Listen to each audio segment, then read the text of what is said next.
It is beginning. Tuna and the Sheriff. We are well into the off season now.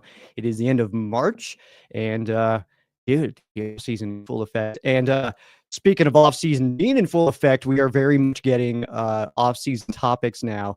And to help discuss some of these ridiculous topics that we are receiving now in March of the 2025 NFL offseason, Tuna, how you doing, man?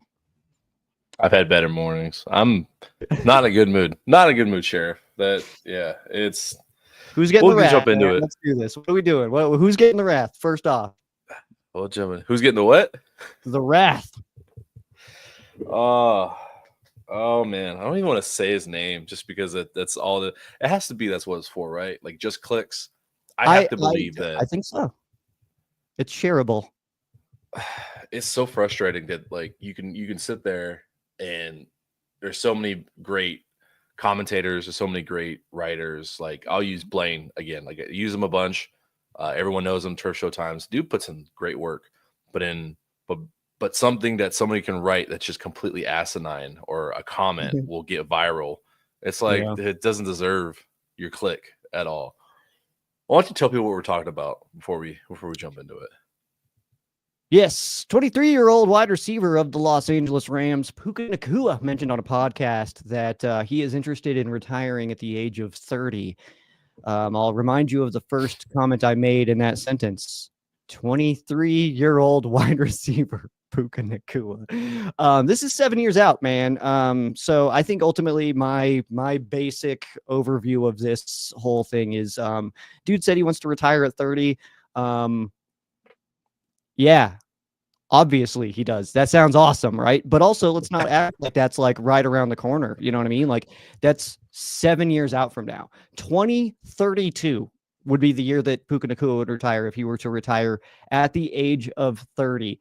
And I think that I take it in this sense too, of like everybody's commenting about his age and it's like, oh, he's too young to be talking about retirement and stuff like that. I disagree because I just don't understand the connection there. Because what if Matthew Stafford were to say, I want to play another 7 years and then I'll call it? Are we going to sit here and say he's got no commitment? 7 more years. That's it. Only 7 more years out of this guy. What are we supposed to do after that? And it's like, dude, man, the replacements aren't even in college yet. They're not even on the varsity high school team yet that are going to be taking over for this guy. So let's just chill out a little bit. How about? There's so many. There's like 4 stemming branches of conversation when I have about this. The first one is Colin Cowherd, man. I've lost a lot of respect for you like years and years ago already. I didn't think I could think lower of his takes. It's all just clickbait nonsense. Like, remind you, this is the guy that said that Baker Mayfield would be a shit NFL quarterback because he wears a hat backwards. Yeah, that's true. Yeah, he does form his opinions about hats, and they're strong. That was an actual take. Like, I wish I was making that up. If you don't know about it, go. He said it to Baker Mayfield's face. I remember it is ridiculous. Mm-hmm. So it's before we dive into the deeper stuff of it. Like my first thing is what happened. What do we usually say about wide receivers the second they turn 30? What do we always say about them? Yeah, they're cooked, man. He's done. He's over the hill. Get him out of here. Like, who was his mentor? Who do we just see? Like this just happened to him. Yeah, Cooper Kupp. Yep. Like Cooper Kupp is now going through a thing like, hey, congrats on him getting another contract. Mm-hmm. He's seen his best friend, his brother, this guy taught me the reins, like showed me the reins in the NFL. Go through this shit. Mm-hmm. Who else did he learn from on the Rams? He just saw a glimpse of Aaron Donald, who retired after just 10 years. Possibly the greatest defender of all. Like, did Aaron Donald have commitment issues? Did he not love football? Here's like, oh, look at Aaron Donald. Leave it early. What a loser. What a fucking Nimrod. Some of the all-time greats. You can say whatever you want about, John Elway was obviously older, but he won back-to-back titles. Like, you don't want to go get a third? What a loser. Yeah. What an idiot. No commitment, man. You'll never amount to anything. So, like, all jokes aside about media, and that's a conversation like on sports media and the state of it today. Mm-hmm. There's nothing wrong with Puka Nacua wanting to retire at 30. Like, one, he'll be in, so he's on this contract. He'll have another. He'll possibly have 3 NFL contracts by that point. Retire at 30, whether he plays at the third one or not. He'll have tens of millions of dollars and probably a shit ton of injuries. some that don't even keep him off the field. Look at Matthew Stafford playing with cracked ribs. Yep. We forget these guys are human. They got to go home to their loved ones. They got to go home. Like, I have a tough day at work. Like, I want my girlfriend to rub my ankle because it's sore and I'm like crying like a baby, let alone cracked ribs and having to navigate carrying 4 daughters and a wife. Exactly. Yeah. These are humans. Like, what are we talking about? Like, yeah, I don't want to be dying by the time I'm 45. Like, well, I equate it too. Like, I'm 33, so I'm 10 years older than Puka. And if I were to say to my same boss, age. hey, 91, what's up? But like, if I were to say to my boss, like, hey, at 40, I would like to wrap it up. Like, I feel like, first of all, that would be absurd. And also, yeah, it's like, it's like, can I get like a lot more money so I can retire by 40? Call my agent. We'll get some negotiations going. But I feel like that would be like, he would be like, I don't care right now, dude. Like, you're going to tell me what your plans are in 7 years? That's going to change. Get out of here. Like, get out of my office, man. Like, you don't like, what is wrong with you? So like, I think that's my biggest part of it too, is like, that's also 7 years out. Things change.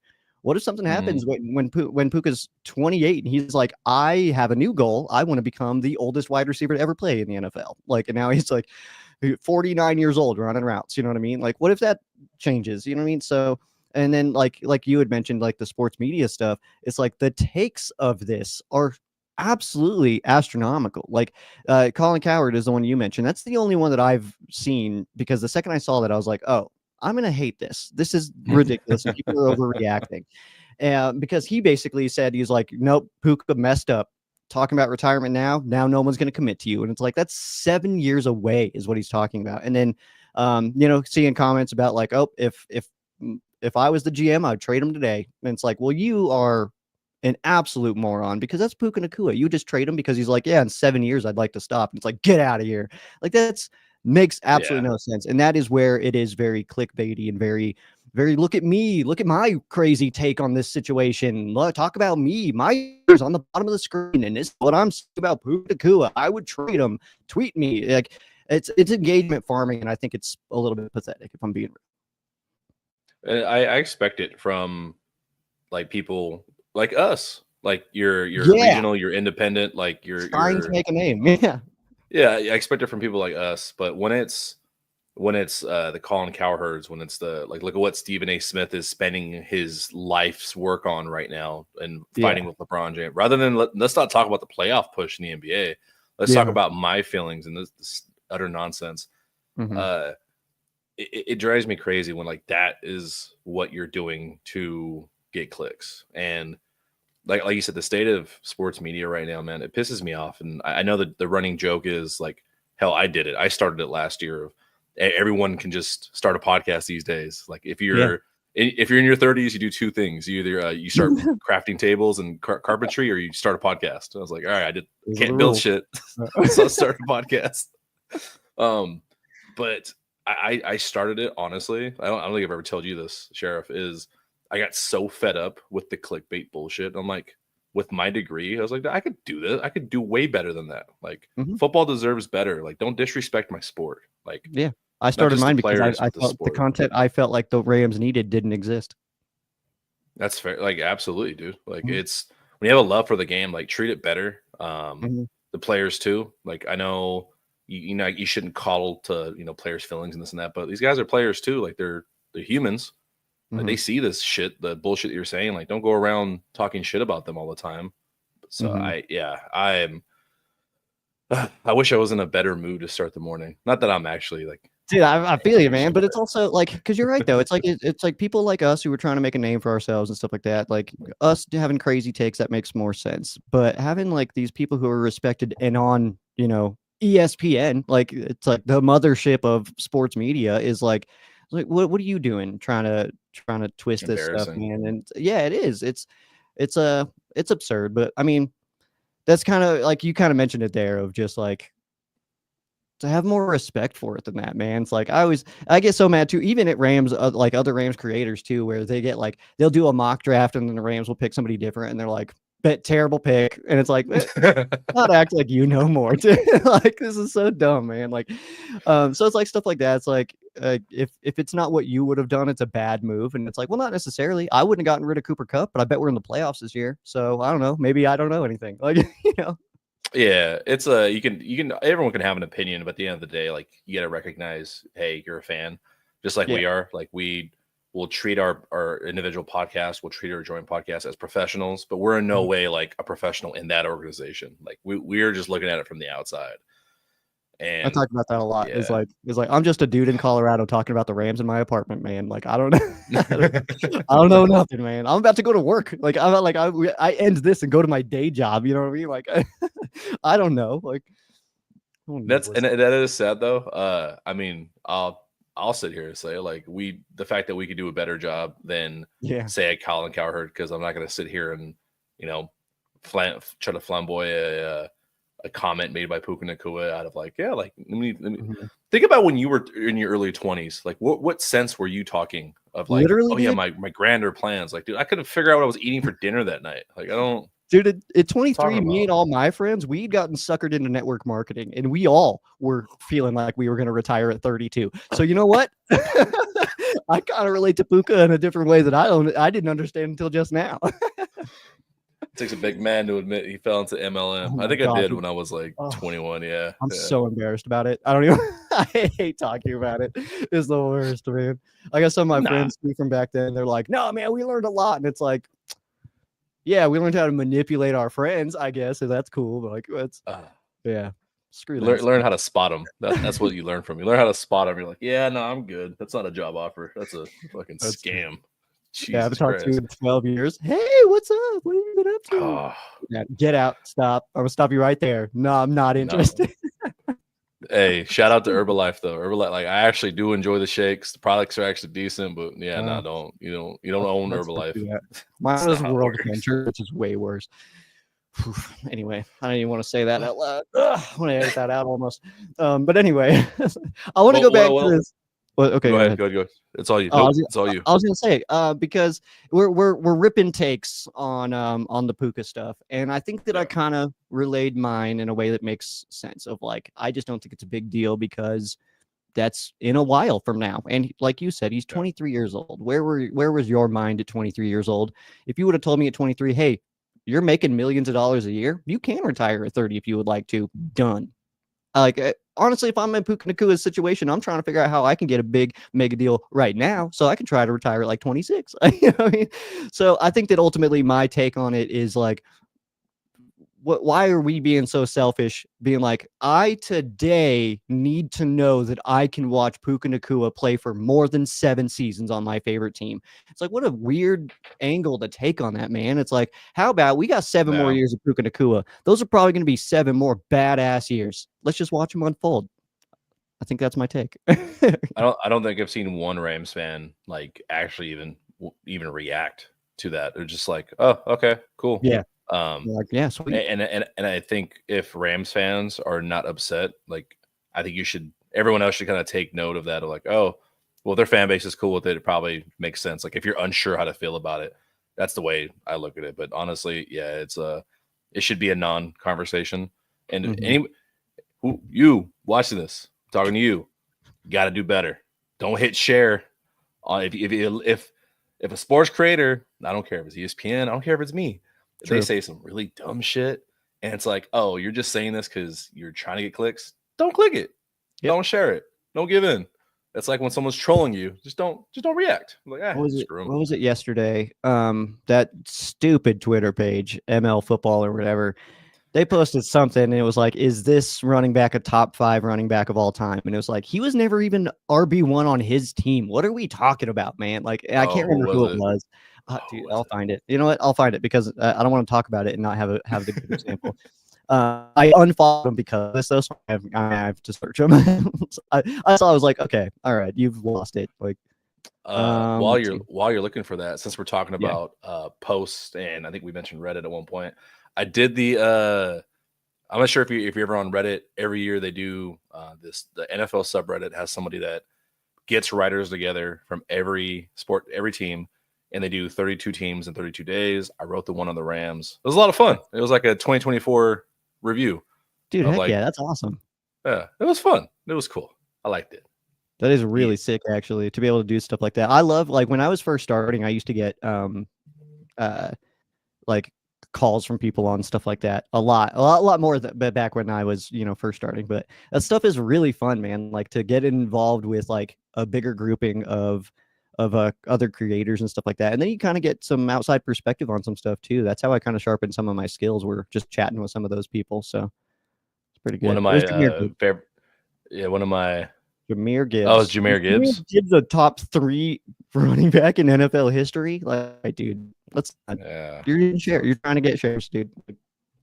it's always funny when you see all these Twitter accounts that like do stuff like that, debate engagement, and you're thinking like, I put myself in those shoes. I'm like, that's probably just another dude like me.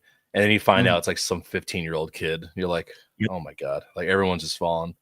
Like Annie Agar, oh my gosh, she interviewed some NBA account that's similar to that, and it turned out just to be some 17-year-old kid. I'm just like, Yeah. what the fuck? Like, oh my god, It's crazy though, man. And it's nuts too. I think that our age specifically kind of like we get blown away by that stuff because we kind of came up with the internet. Like there's still like those memories of pre-internet and pre-cell phone in every hands that I kind of remember and stuff like that. But like these kids, they grew up with that. Like they had cell phones in their hands in kindergarten. So like the iPad kids, man.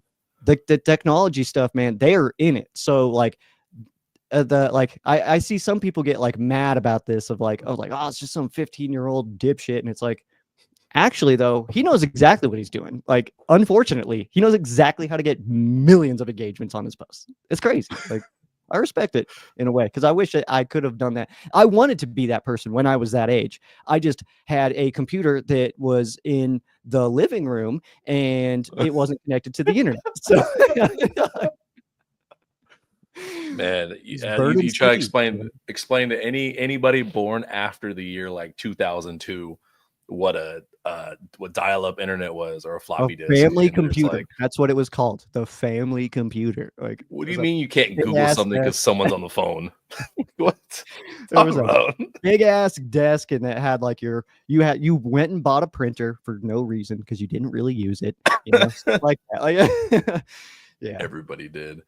But yeah, I was just burning CDs, man. I couldn't like create a Twitter account that could get millions of engagements. I was just like, I had Notepad and like Paint. I had no options, man. So yeah, and then I had a PS1.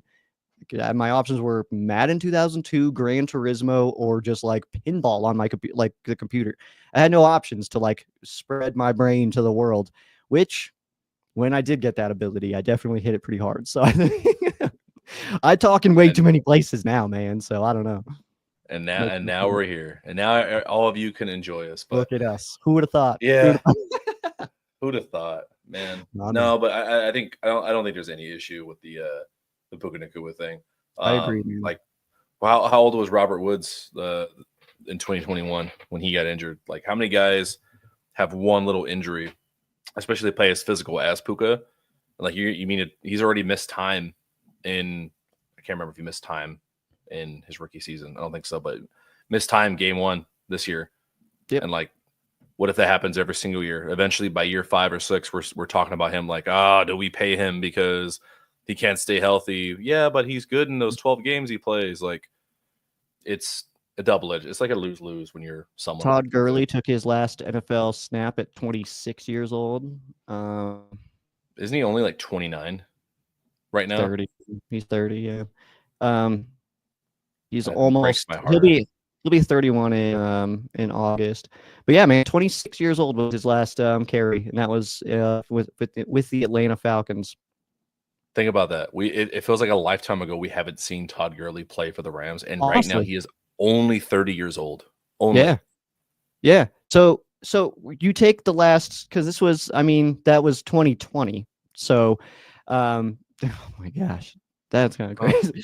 Anyway, so you take that 2020, you like put that into perspective of he was 26 years old. So like 3 years from now or whatever, that would be Puka Nacua being 26 years old. It's 2028. The Rams are, coming off of their three-peat, and we're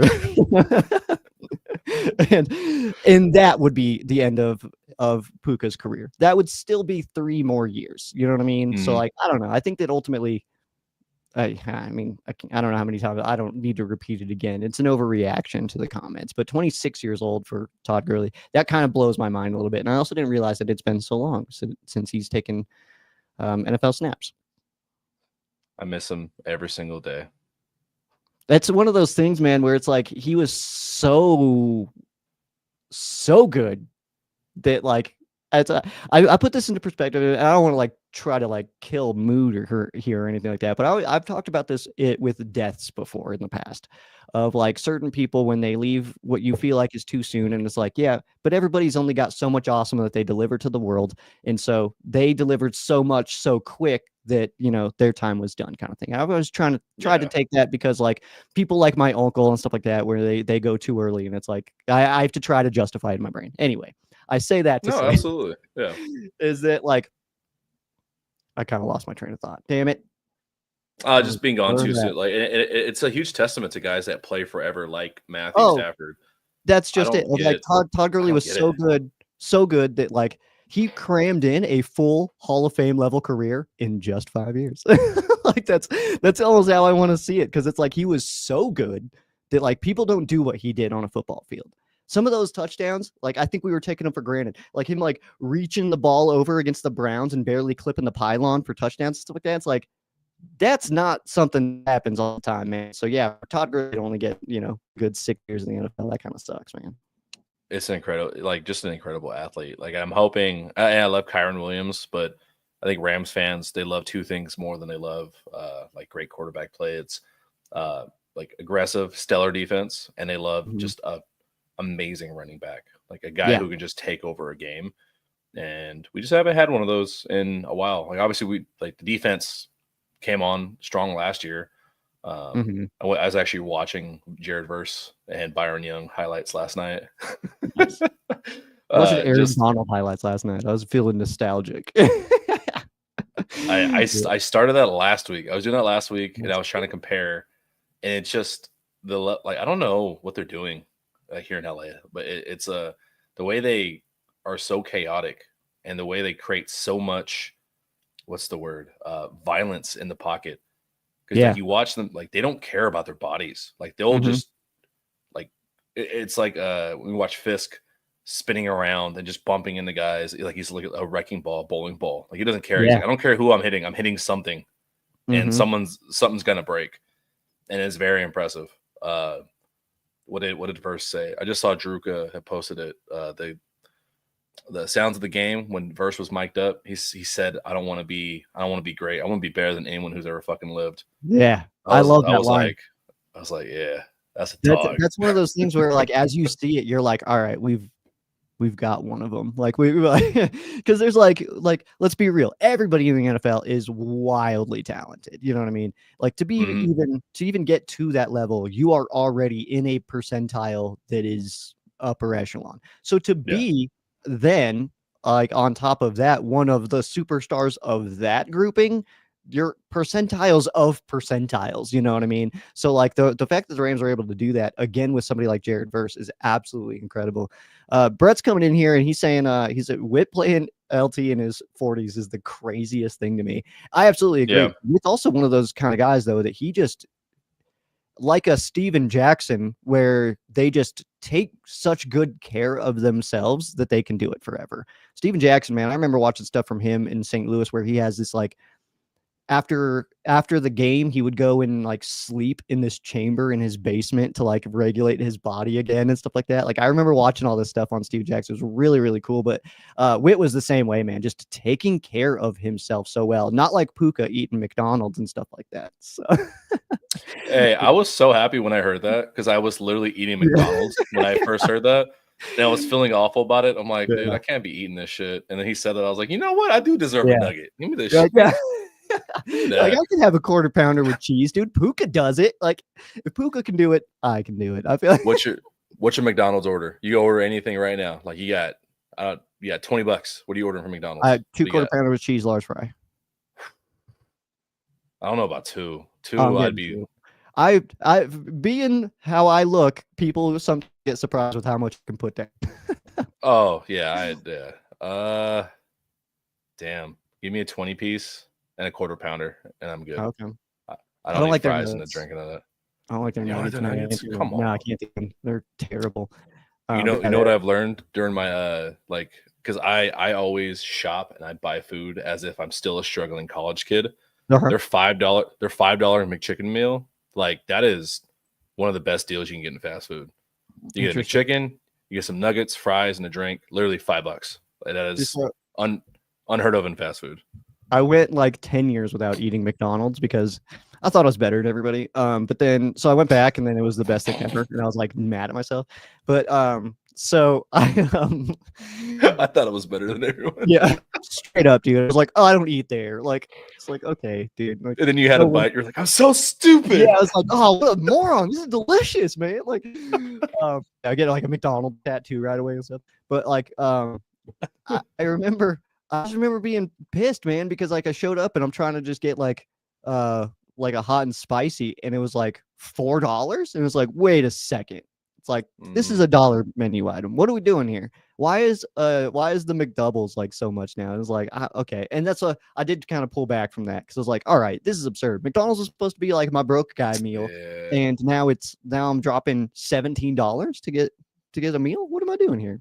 So, yeah. My last comment on fast food before we jump back to Rams, I went and ordered I think it was like three weeks ago. I had a Carl's Jr. meal. I spent like $20 on just a burger, Yeah. fries, and a drink. I'm like, what are we talking about? I'm not even sitting down in a restaurant, but yeah, so you want to tell them like, oh no, just one.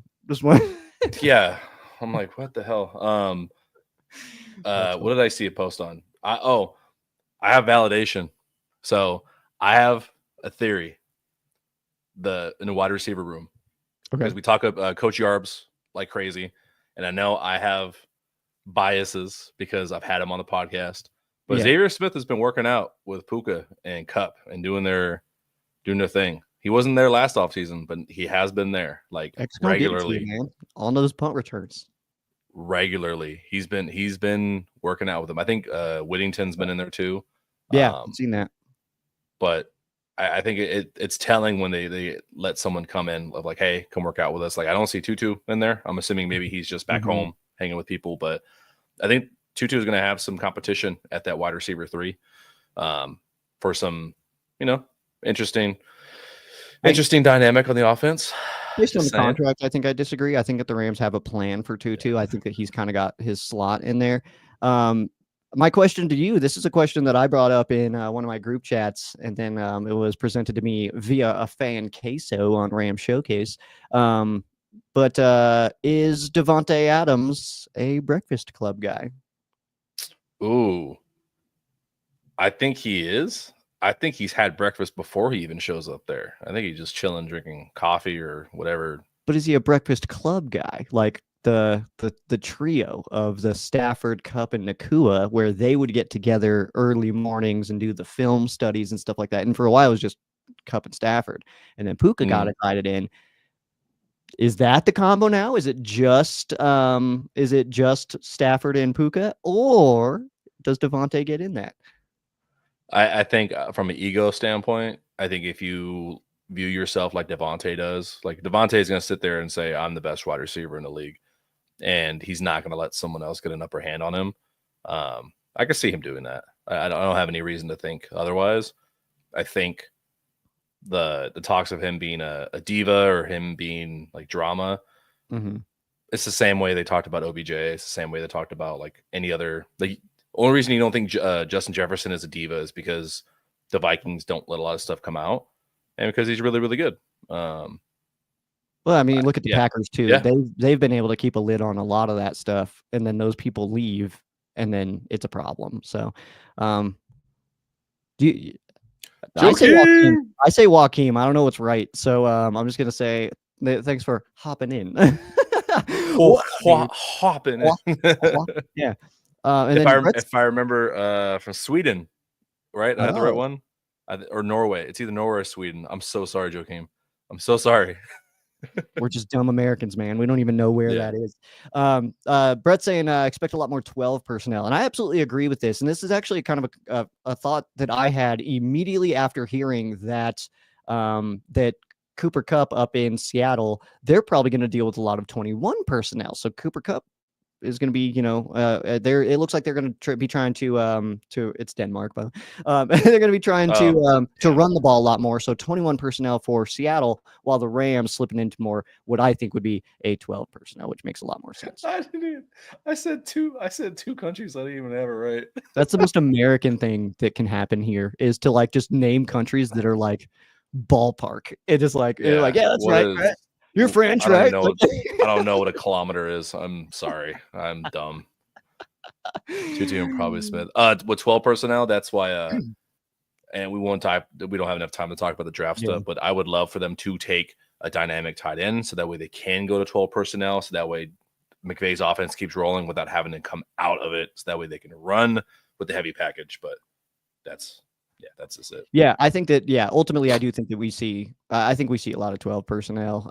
But I also do think that we see a lot more rotation at the running back position this year. And I'm going to leave that as a little bit of a cliffhanger for the next episode. I think that there's going to be some stuff happening there. Not that Kyron's awesome, dude. I love Kyron. I will say, I think that Blake gets a little bit more reps, and I think that we draft somebody too. See, we're big braining it, dude. We nailed it. That'll be our ending list here is countries that are close to. Oh my god! All right, close to Denmark. What did I say? I said Sweden. I said Sweden. Yeah. And I'll just take Norway because I'm a cheater. I'm gonna guess Spain.